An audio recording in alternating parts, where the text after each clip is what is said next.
Here are 5 things I keep in my car for emergencies during the winter as a doctor and a mom. Stick to the end for a bonus item. I just started keeping in all my cars in the doors. We'll talk about that. The first one, ideally in a chewable form. They were out of it at the store, so right now I have regular pill form, but it's ibuprofen.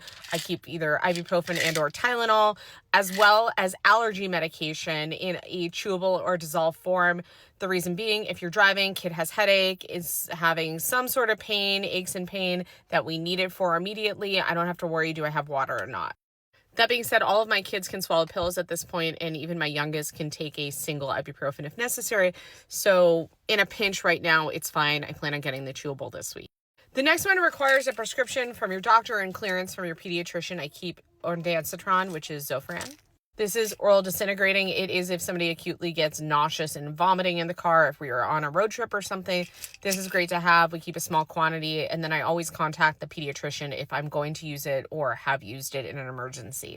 This medication isn't totally benign. It can cause really severe constipation, but it also can cause some heart problems, problems with the electrical system, lead to something called QTC prolongation, which can cause a fatal arrhythmia. It is rare, but that's why you really need to have serious conversation even with this kind of medication. 3, some sort of electrolytes. Normally, we keep this with some emergency water in an ideal world that is not in plastic. And then we can dissolve these. Again, if somebody's kind of overdone it at their sport during the day, they come back to the car, they're looking a little worse than usual, or they're going into their sport and they didn't grab some electrolytes beforehand. It's a good thing to keep in the car. Adults, if you had one too many the night before and you're not feeling your best, also a great thing to have.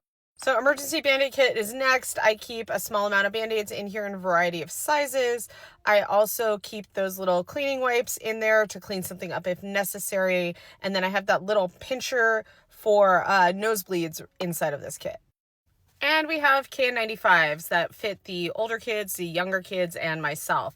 And the reason I keep these in the car is we use them going in and out of places when necessary, but also if a kid gets in the car from school and they're like, I'm feeling sick, I can slap one on them until we figure out what's going on and not risk infecting everybody else, and the rest of us can put them on as well. And I recently started putting these in my doors, these Rescue Me's that can break the glass in an emergency. I've had patients need them in emergencies and they've survived because they've had them in the car. They also have on them a way to break the seatbelt. This part applies to the glass to break the glass. They're cheap. It's an easy thing you hopefully will never need to use, but I literally have them in every single door, and my kids have all been trained on how to use them properly and how to leave them alone otherwise.